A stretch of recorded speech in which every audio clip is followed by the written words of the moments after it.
An excellent morning to be back on your screens to extensively look at exciting stories in the world of sport. Today's Sports Central brought to you courtesy of Spectrum Television, and I am Otabe David.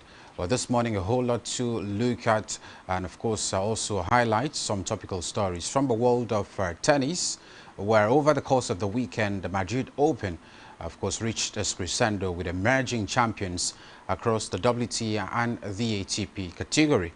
Well, at the moment, there are also conversations surrounding another clear-cut competition in Rome that is set to go down in no distant time. We'll look at the world of basketball, where there are actually games in the early hours of this morning, both in the Western and the Eastern Conference semi-finals of it is at the moment. Game 1 across different franchises. All of the club sides, or the franchise rather, participating and looking forward to, progressing to the next stage of the competition. It is another moment where the UEFA Champions League returns, the semi-final second leg at the Emirates Stadium. Arsenal will be looking forward to make a very big statement later tonight. And of course, it will also form the crux of our conversation with you. But before we talk about all of these stories extensively, let us first of all bring you up to speed with big development making rounds in the exciting world of sports. I am Otabe David. Welcome once again to the show.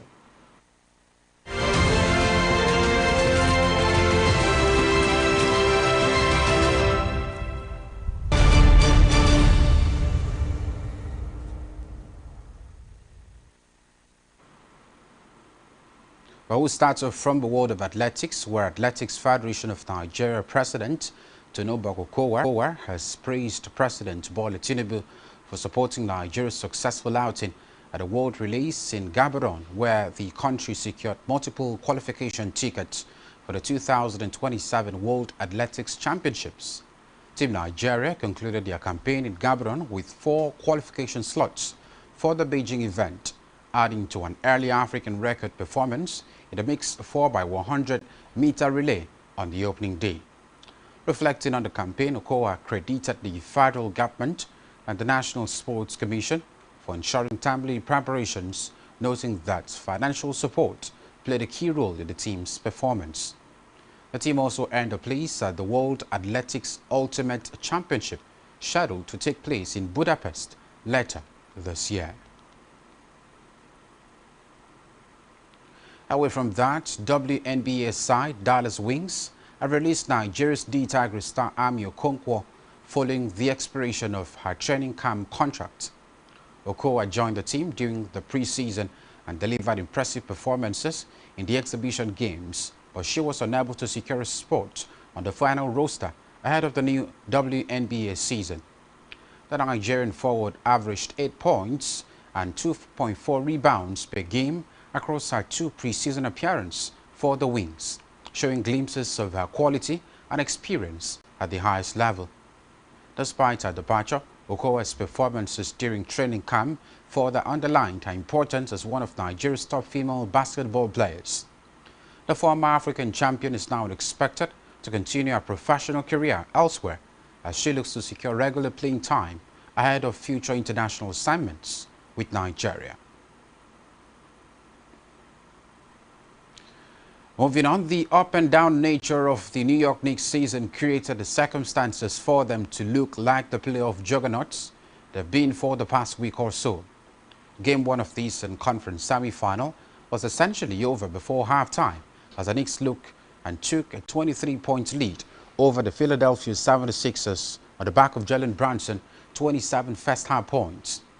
It finished with 35 as New York emphatically added a historic postseason role with a 137-98 win Monday night at Madison Square Garden. The Knicks became the first team in NBA history to win 3 straight preseason and postseason games by at least 25 points, continuing a wave that began midway through the first round against the Atlanta Hawks by shooting 63% and leading by as many as 40 points on Monday night. 76ers coach Nick Nurse pulled his starters midway through the third quarter, with his team trailing by more than 30. It was perhaps an admission of the mental and physical fatigue his team had gone through, pulling itself from a 3-1 deficit against the Boston Celtics in a Game 7 win that ended just 48 hours before the Philadelphia series against the New York began. To the world of football, a second consecutive string Nottingham Forest side took a major step towards Premier League survival by inflicting Chelsea's sixth consecutive league defeat. Forest boss Victor Pereira made 8 changes with Thursday's Europa League semi-final second leg against Aston Villa in mind. But 2 goals from Taiwo Awoniyi and another from Igor Hezu helped the visitors open a 6-point gap over 18th-placed West Ham United in the relegation zone. Chelsea, meanwhile, scored a late consolation goal through striker João Pedro, narrowly avoiding an unwanted record for making it 6 league games in a row without scoring for the first time in the club's history. That dismal afternoon was summed up when Cole Palmer missed a first-half penalty after academy winger Jesse Derry sustained a serious-looking head injury on his first senior start. This was Chelsea's first Premier League match since Liam Rosenior was sacked, with interim head coach Callum McFarlane, who guided the club to a 1-0 FA Cup semi-final win against Leeds United last week, taking charge for the first time at Stamford Bridge.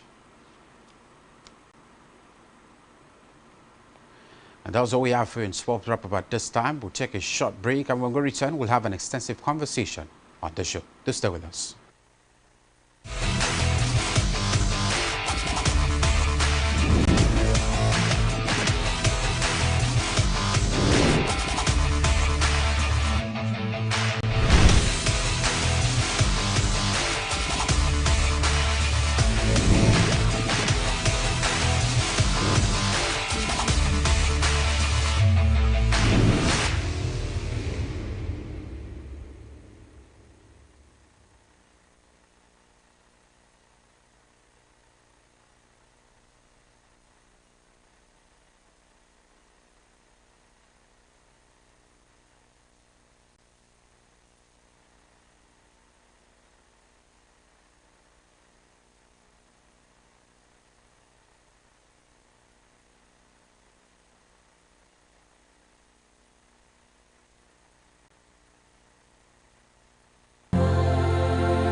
these exciting moments, we talk about interesting stories and talking points in the world of sport.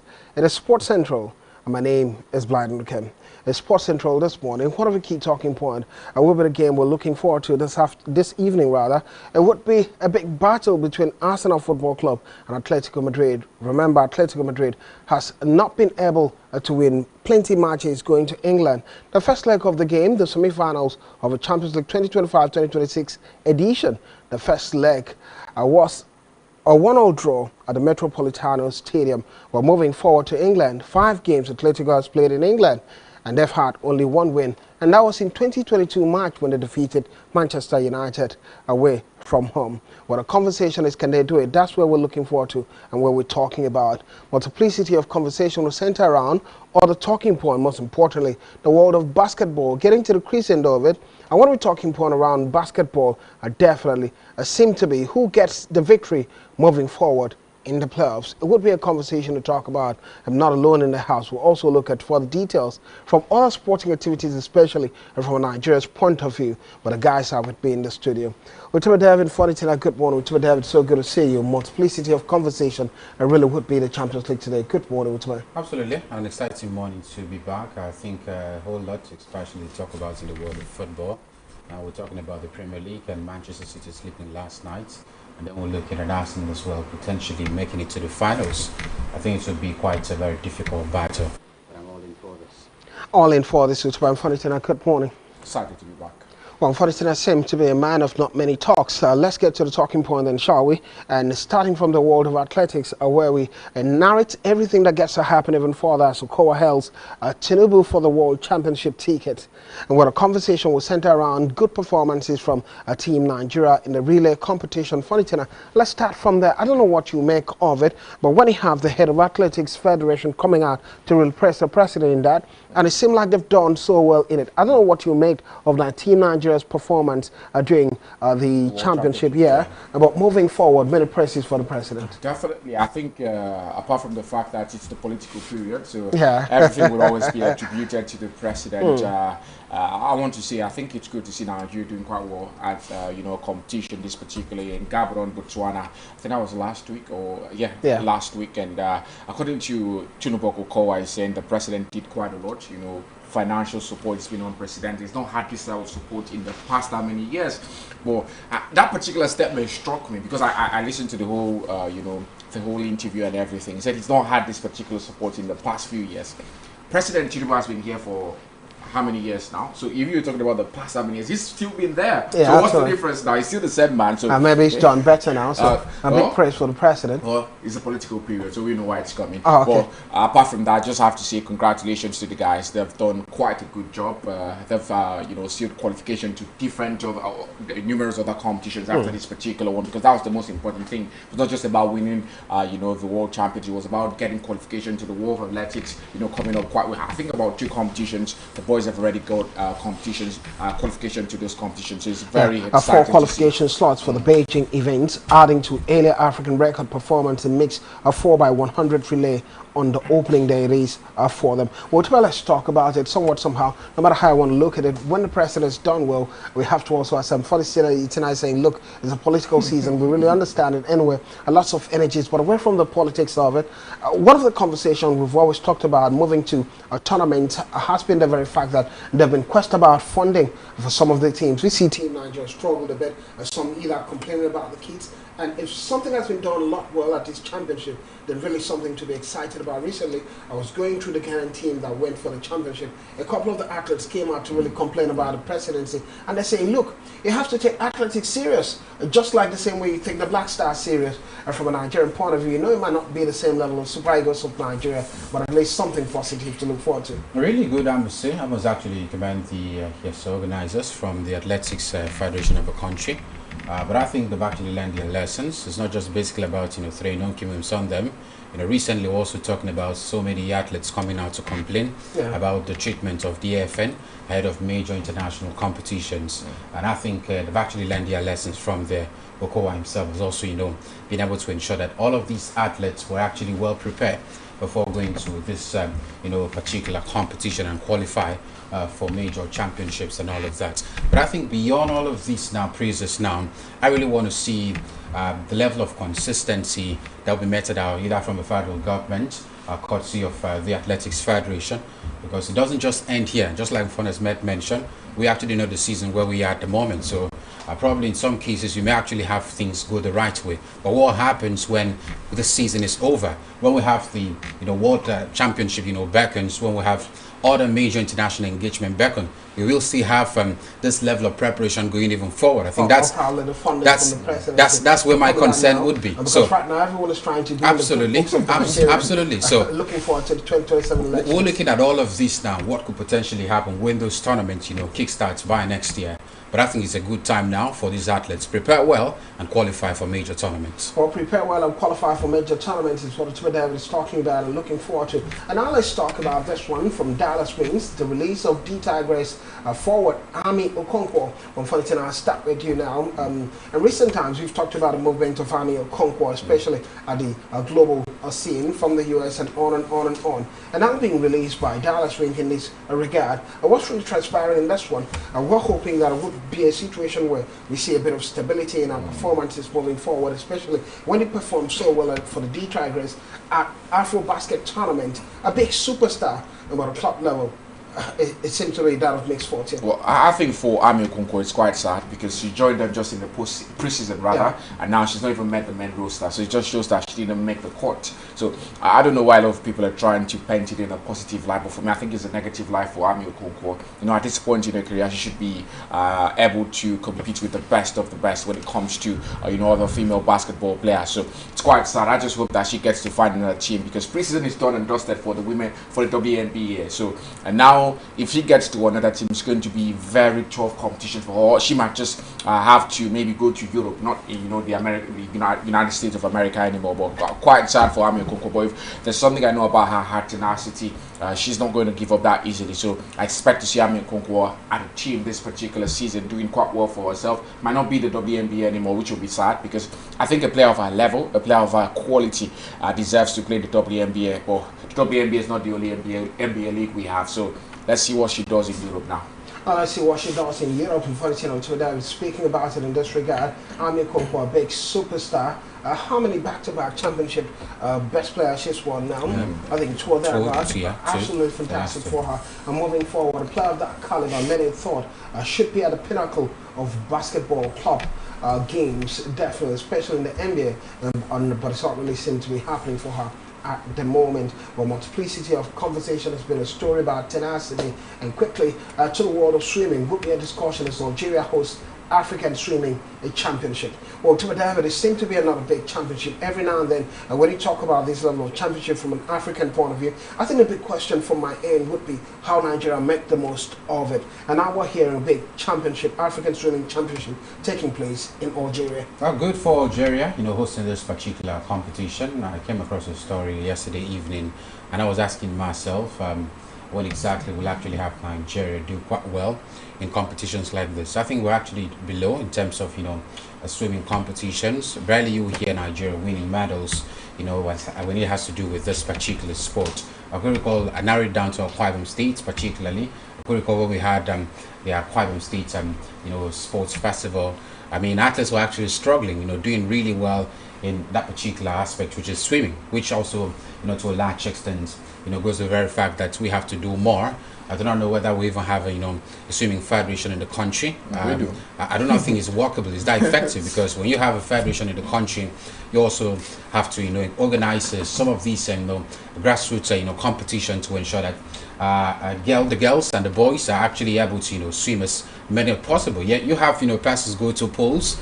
Most I don't know, they do not even know how to swim, as a matter of fact. So it starts from there. At the sports festival, no matter how I want to talk about it, we have states that are doing well, the likes of Delta State. I'm not really talking to Akwa Ibom State in particular because I do not think we did well. Maybe it's just a cultural shift. Well, it could be.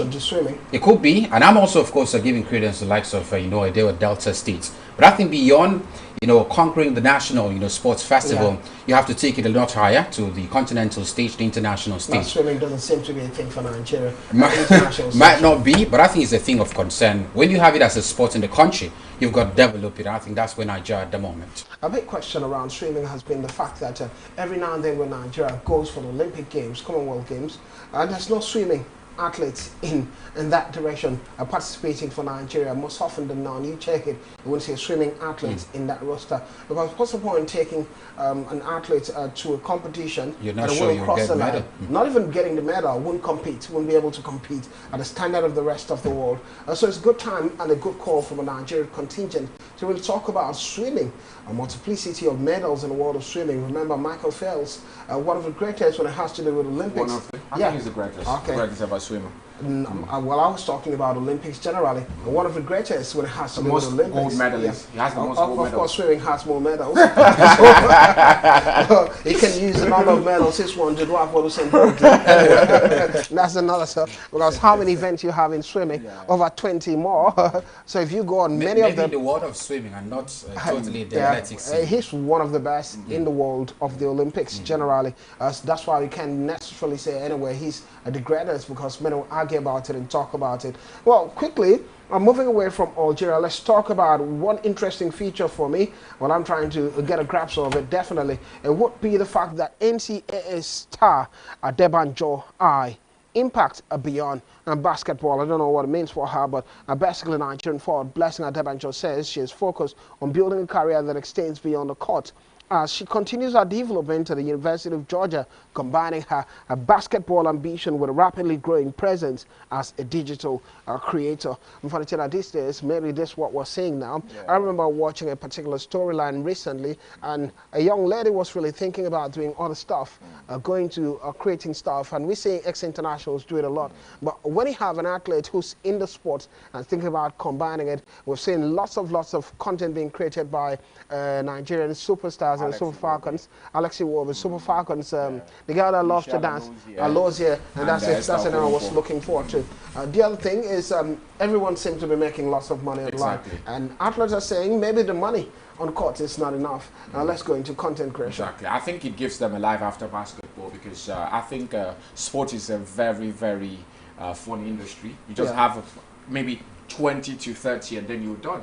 So you need to start thinking about life after 10 years, life after 15 years in your prime. So for Blessing Adebanjo, it's quite exciting to see that she understands it at quite a very young age. So in the next, so it means that when we see Blessing Adebanjo retire, we'll not start here and go for me for Blessing Adebanjo so she could build a house or something, because that's what we see with most of our athletes that played in the 90s, the 80s, and all of that. We start And then the one like on social media anyway. So that's it. So that's changing the narrative. but the other means of investment. So you can't really say there was nothing for them to do then. But I'm just saying it's exciting to see this athlete. I looked at Alex Iwobi. He's doing music as well. Yeah. So when I see Nigerians bashing him saying, why are you doing music when you should be playing football? Come on, this man understands. He's 29 right now. Well, question 3 years is out of his prime. He's 30 now. He just turned 30. Okay. Yeah. Just a young nephew of J.J. Okocha yesterday, as we talked about. Right now, Alexi Iwobi is 30 years of age. How time flies. Celebrated his birthday on Sunday. So it's been a conversation and big superstar in that direction. And 99 caps for the Super Eagles of Nigeria. And English Premier League, the highest number of appearances by any Nigerian in that regard, about 338 appearances in English Premier League. Massive for Alexi Iwobi.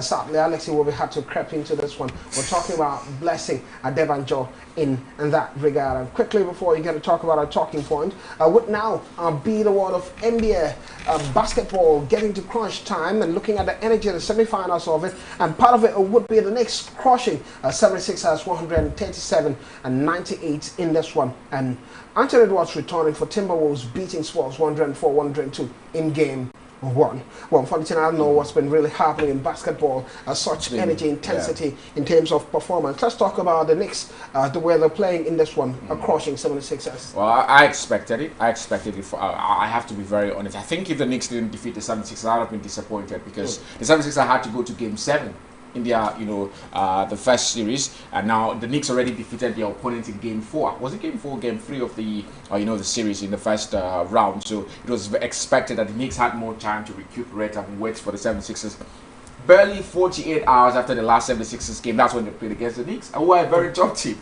In fact, in the third quarter, the coach of the the coach of the 76ers, Nick Nurse, had to pull out some of his key players already. It was like, come on, you guys can do whatever you want to do. He put out his key players, said, let's get ready for the next game. This one is done and dusted. But for the Knicks, I think they are on the roll. Very, very exciting side to watch in the NBA. This is not a lot of people expect them to do this well in the playoff, looking at the regular season, guess one of the best sides, but not really that good and convincing. But they've been on the roll since the playoffs started. I think they're the side with the most wins over 25 points in the playoffs, because you cannot defeat someone by 25 points in the playoff. But the Knicks are doing it now, so it shows the intensity they come with. I just want to see how far they can go in this competition. Well, to have a depth heart becoming historical and the first team in NBA history to win 3 straight postseason games at least a 25-point continuing a wave that began midway through the first round against the Atlanta Hawks. Exciting. We're talking about this particular game. We're talking about Jalen Brunson also having 27 massive appointed first half and concluding at 35 absolute dominance first game, many would say. Yeah, really good for the Knicks side. I think they have done really well, just like we said in the best of 7 series, qualifying quite early and waiting for the 76ers. The 76ers had to come from 3-1 down in game 5 to, of course, be able to get the better of the Boston Celtics. But then again, I think in as much as we're also talking about the very fact that the 76ers players are playing barely 48 hours after that particular last game, I still expected more from the 76ers, because if you look at them, the last game against the Boston Celtics in the playoff rounds, you look at the very fact that the man, Joel Embiid, came off that particular game, amassed a total number of points, I think up to 20-something, the likes of Tyrese Maxey, Paul George as well. So when you get the better of the Boston Celtics, yeah, many would actually argue they're not really that dominant as we used to know them over the years. But I think if you get the better of the Boston Celtics side,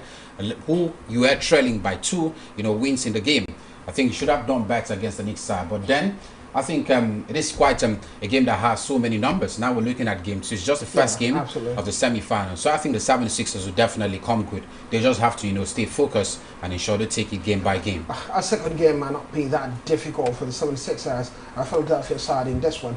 But the first game has shown the progress of the Knicks side and what they've done in time past, moving even further, especially after beating Atlanta Hawks in the other round of the game and qualifying for the semi-finals. And it could be, can they continue with dominance performance moving even further? Before we go on a break and talk about football stories, the other game was Anthony Edwards returning for Timberwolves as a smash Spurs. Not really smashing game one. This one seemed to be a close one now. 104, 102 point difference. Well, Fontina, I don't know where this one can span to, especially in with the form of the Spurs. We've talked about the Spurs all season. Wambayama and the likes, what they've been able to do. Game 1, the semi-finals of it, are losing.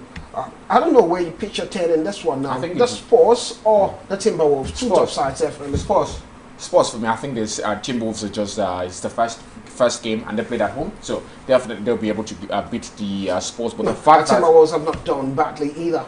They've not done as good as the Spurs. When you want to compare what both sides have been able to do, I know it's a playoff, but I think look at the game. Look at the game. Just 2-point difference, and at points the Spurs were leading. So when you look at, I think the next game at when you get to San Antonio, the Spurs are going to get the victory, and from there build consistency. I think it's going to reach game 4. I don't think it's going to reach game 4 in this particular one. I think the Spurs would blow away the Minnesota Timberwolves. The Spurs get to blow away the Minnesota Timberwolves. Funny is talking about in this one. We'll see what happens moving to game 2. Game 3, game 4, depending how long it might take, even depending on the performance, it might go to game 7. Well, we'll go on a quick break, and when we're back here with football stories all around the world, we'll talk about a Super 4 competition that will be taking place in campaign, the narrow wins over Ranchers Beach for the Sporting Lagos side. We'll also get to talk about a talking point, and most important from the world of football would be the Champions League, the big game taking place today. Atletico Madrid changing their hotel, a superstition from Simeone in that they don't want to stay in a hotel where afterwards they were walloped 4-0 by Arsenal during the group phase. So we'll be a conversation when we're back from the break. Don't go anywhere. We'll be right back.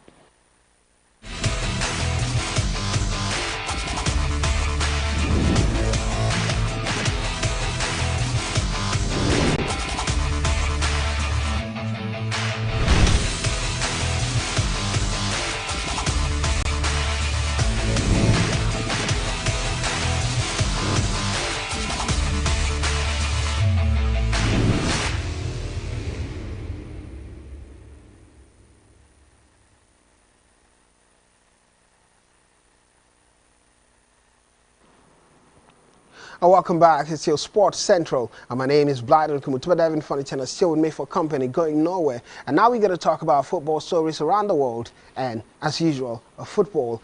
Here we go. Let's begin from a Nigeria's point of view. I know you're itching to hear about the English Premier League and the battles that's taking place. Man City drawing. We're going to talk about it, especially also the Champions League. But let's slow and steady we move. It would be the NNL Super 4. Sporting Lagos beginning Super 4 campaign with narrow win over Ranchers B. Just like Doma United defeat Inter Lagos 1-0. Well, Elechukwu also demanding Rangers a focus on MPFL title race. We're going to talk about Nigerian Premier Football League. Well, let's start with the NNL Super 4. The big guns are doing it in this one. Sadly, looking forward to the overall champion in it. At the end of it, the Super 4 taking place. Sporting Lagos starting quite well after the quick, swift campaign, a narrow win over Rangers Bees. Well, good for Sporting Lagos. Already we're talking about them, officially qualifying for the MPFL. So the competition in the Super 4 is just basically who will be crowned champion of the NNL. So I think, and those who qualified are participating in it. Absolutely. I think they've actually shown some level of quality during the regular season of the NNL. That's why at some points, even when many thought they will be able to drop points for Akwa United to qualify, it didn't happen. But I think that's where they are at the moment. We can't afford to be talking about Akwa United now. They couldn't qualify. They have no business in the championship. That's where they are at the moment. A slim victory for the side. One step further in their quest to get the NNL title. I think there will be a team to watch alongside Doma United as well. I think those are the two teams I'm looking forward to. I think one of them should be able to win the NNL title. But at the moment, a good step further for Sporting Lagos. Oh, good start for Sporting Lagos, and another start for Doma United beating Inter Lagos in this regard. Well, funny enough, from a Nigerian point of view, Elechukwu has come and really talk about Rangers International. All that demands now is focus. I say you don't afford to lose focus. Focus, and get the way to win the championship from the Nigerian Premier Football League. Be the title winner.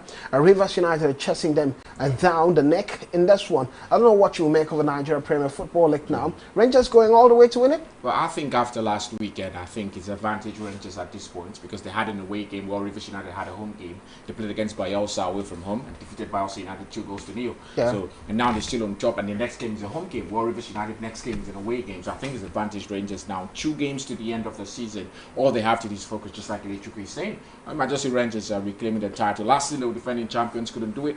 And now they're back and they're doing it. It seems like something's really changing for this Rangers side now. Big question now. Because not often you get to see a Rangers win the title and the next season, after a slump, they bounce back and try to go all the way to win it. I don't know, to David, just like from the opposite side of it, the other neighbor saying the football club not doing so well despite all the investment in it. What is Rangers side really doing moving forward that they're challenging for the title again? We've seen Abia Warriors perform quite better this season. It seems like the big lads are not doing the best they have, and the smaller teams, yes, are becoming the big teams in the Nigerian Premier Football League. I think I must give credence to Fidense Elechukwu because he's actually one of the longest serving MPFL coaches with a single club side. Or probably a lot of credence, not to interrupt your thought, not of credence to the assistant coach that's been doing the job while he's on international team. As well. Yeah, because we give him all the credit, but most often than not, he's with the Super Eagles of Nigeria. You cannot also, override the very fact that he's got impact on this particular club side.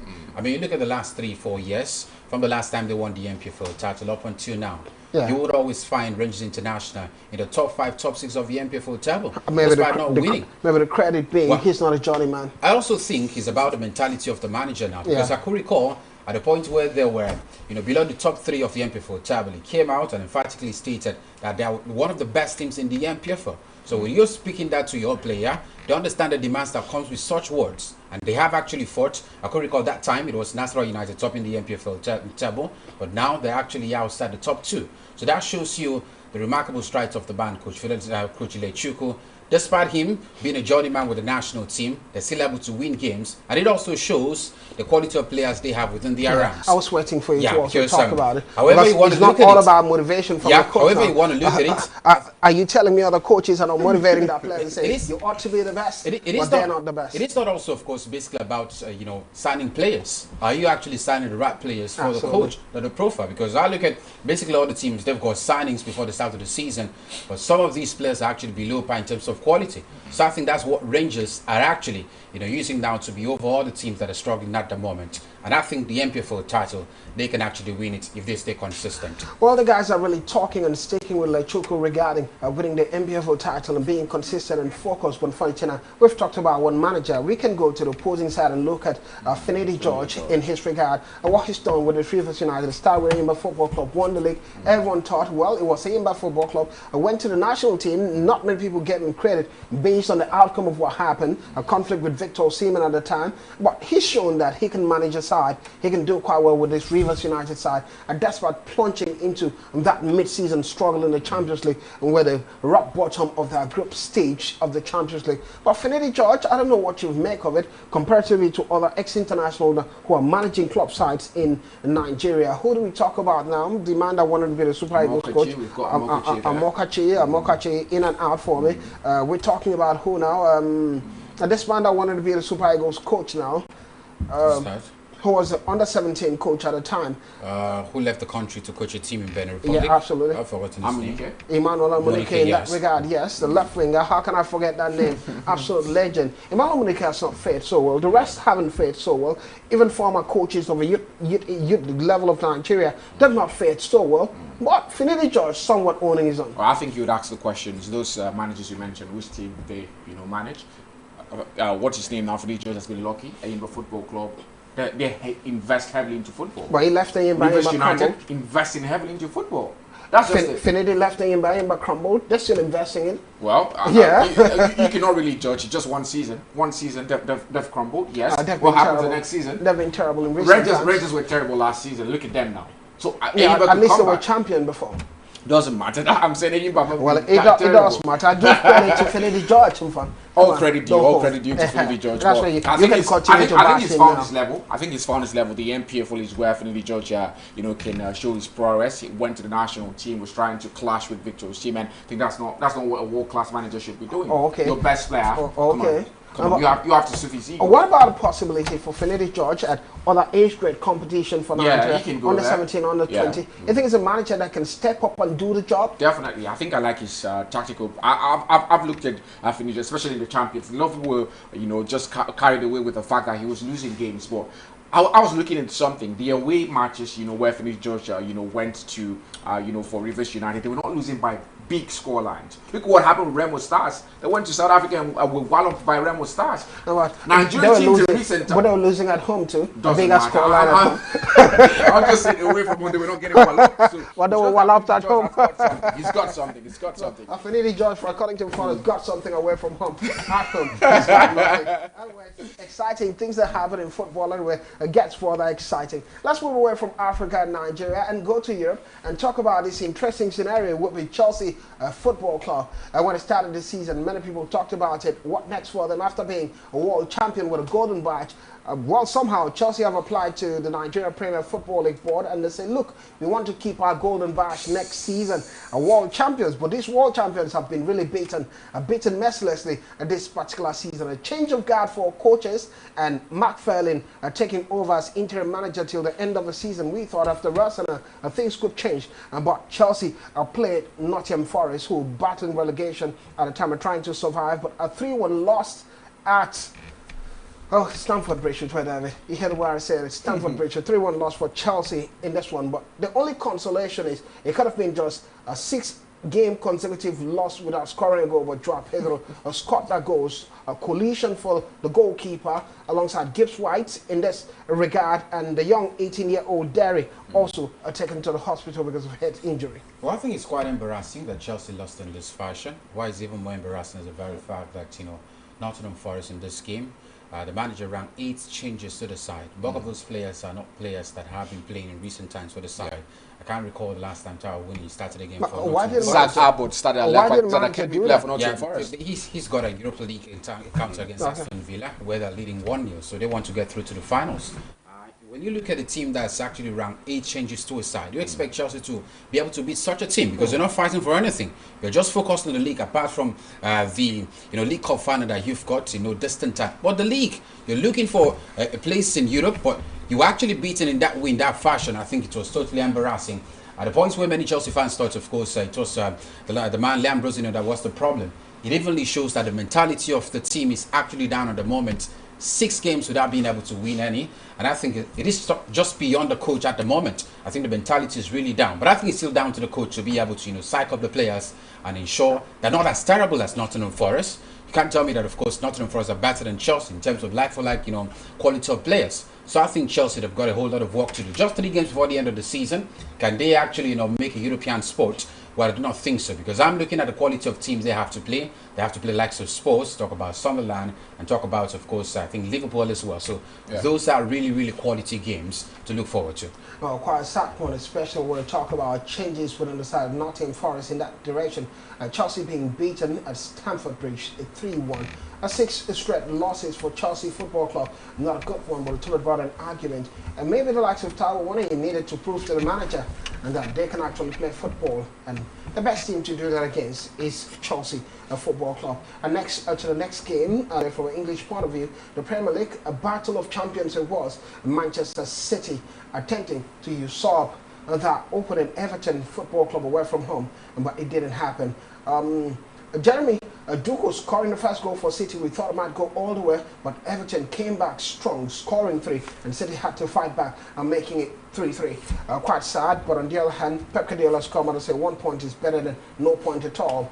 Is it the end of the road for the title chasers? Say they'll still pursue Arsenal till the end of the season? Hopefully, Arsenal also gets a drop point. If you look at the teams Arsenal have to play, not all so the teams seriously. are playing in the bottom 6 West of the Ham in there. all the which are bottom team 6 of the I think the toughest team is Crystal Palace in there. Yeah, but I said it, here. I think that was last month or month before last. I knew Arsenal come with this. Arsenal have won the league. Manchester City have been more inconsistent than Arsenal. I think if there's any team that deserves this league, is Arsenal. I wish you didn't say you said it. I've said it time and time again. Because we got to a point. City have been so poor. Hold on. It got to a point where they were so insane point. April, Arsenal was so poor. City was so good in April. But now you what's didn't say that in April. But now what's happening? Come on. On hindsight, you're saying I said that. I think that analysts do anyway. But quite poor for Pep Guardiola. I think this City side is different to the City side he used to, come from behind and then win 2 of straight matches to win the Premier League. He's playing with Jeremy Doku, now he's playing with Nico O'Reilly. Come on, those are not those players he used to use those days. So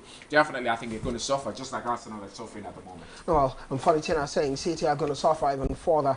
Phil Foden has reached an agreement with Manchester City over a new contract. Absolutely. He was an African. He playing at Sunderland now. Well, bad form for Phil Foden. That's what I saw when I said it. When I saw it, that's what I thought. Well, this guy, he's been in terrible form. But he signed a new contract till 2031 with an option to renew 1 more year. It's good to come from a country that's amazing. Phil Foden has no business being in that team at the moment based on his performance anyway. I didn't say it, funny thing, I said it anyway. Now let's quickly talk about the Champions League before we bounce. It would be Arsenal against Atletico Madrid taking place at the Emirates Stadium. Well, to David, this is a pinnacle of football. Let's give a background check on this one. 5 games Atletico has played in not London now, in England. They've only won once. The rest have been losses. So it seemed like the fear is haunting them. And guess what? Just this season, during the group stage of this competition, the coach of the side, Diego Simeone, were at a particular hotel. And guess what happened? The loss. Simeone has come out and said, we can't stay at that hotel again. He's superstitious. He doesn't want to lose again. But something happened. Arsenal fans went to close to that hotel and they did fireworks, making noise all around, in a bid to upset the Atletico Madrid players from resting at 1:30 a.m. Atletico Madrid have written to UEFA about it, but at the end of it, what matters will be what happens on the field of play. We've seen the first leg with David. What are we expecting in this one? And who will go through finally? Arsenal, Atletico Madrid. Difficult situation to separate both teams at the moment because I'm looking at Atletico Madrid's side and what Diego Simeone has been able to do. If you look at the last 3 La Liga games, from when, of course, it was actually the first leg, Diego Simeone has been fond of changing his starting 11, especially in the Spanish La Liga. Preparing the boys for this highly anticipated crack, and that's why we saw that 1-1 draw in the first leg And I think heading into the second leg, it's even more difficult at the moment because you look at the very fact that Diego Simeone is actually ready to ensure that this boy is qualified for the final. And Arsenal, on the other hand, are also ready, boosted by the return of, Odegaard and Kai Havertz as well. Yeah. Those are big plus for them at the moment. Bukayo Saka is also, big form. I could recall, I think last week I talked about Arsenal not being able to score, past 2 goals in the last couple of games, but they did 3 against Fulham. Yeah. So that's actually, of course, a big statement. Fulham are a good side. Fulham are not really that terrible. Not really that terrible. Anyway. Well, just before I wrap it up, I think Atletico Madrid they actually want to play, because I look at the first leg, they were a lot more conversative. Some would say they respect Arsenal a whole lot. So coming to the Emirates Stadium, you do not have to respect any team. Play at your strength. Be able to, of course, unleash Ademola Lookman on the side. When he's got the chance, he takes his power. So I think at the moment, if Atletico Madrid plays well, then they have opportunity of qualifying. Well, unfortunately, 30 seconds, we're out of time. You look at these Arsenal side, Atletico Madrid, first leg, many from a Nigerian point of view argue Atletico Madrid are playing Ademola Lookman so deep. Yeah. Last time out, he had the most opportunity to nail the game, but he didn't. What do you think is going to happen? Who gets it for you in this one? I think it's clear Arsenal. I've known it right from the start of the tie. Arsenal are going to win this match. Getting a 1-0 draw in Spain, definitely, I think it just sets the stage for what's going to happen later tonight. Arsenal are going to win. I think Atletico Madrid have to move forward from Diego Simeone. We've got exciting coaches in the world. Roberto Di Gerbi, we've got Antonio Iraola, we've got Oliver Glasner. These are managers who are very good in modern players. Diego Simeone is stuck in the past. If Real Madrid could have changed Carlo Ancelotti in that period, Barcelona have changed Xavi Hernandez, but we're seeing Atletico Madrid stuck with the Diego Simeone who's won nothing. Just 2 La Liga titles. Come on, maybe to move on. And it could be a Champions League final for Atletico Madrid. Who wins it for you? Arsenal takes it for me. All right. The 2 guys have said Arsenal all the way. I don't know where I stand in the middle. You never can tell what gets to happen. But as we close, Horsala agrees to do a long-term deal with Brighton and Hove Albion. And Europa League Forest hopeful that Gibbs White fitness for Europa tie after the head injury against Sanchez of Chelsea in that match. Santos, an open probe of late assault by Neymar on Robinho Jr. The son of Robinho is saying he's taken Santos to court and he's looking for internal investigation, and all of this leading to one factor. He wants the termination of contract, and the board of Santos are blaming Robinho Jr. and the agent for it. They say it seemed like they staged it. This is what happened. Yeah. Robinho Jr. dribbled past Neymar on the training ground, yes, and he got angry. We know the story. So why are they angry? That of course it is Robinho Jr.'s fault. That he's opened a discussion about termination of contract. He just renewed his contract. He wasn't protected enough. 2031, and that's if he didn't come out to say, we wouldn't have known what happened. It's not an argument. we know what's happening. It's just what the Santos team, they're worried now because you have to do settlement. Absolutely, I understand that. I understand. Of a contract. Well, we have to bounce. I want to say gracias. Obrigado. Thank you for being a part of an exciting day. To be back talking sports. And thank you guys. Gracias. Let's see Arsenal win. I'm going to use English. Goodbye. Ciao, ciao. It is in Italiano. Goodbye.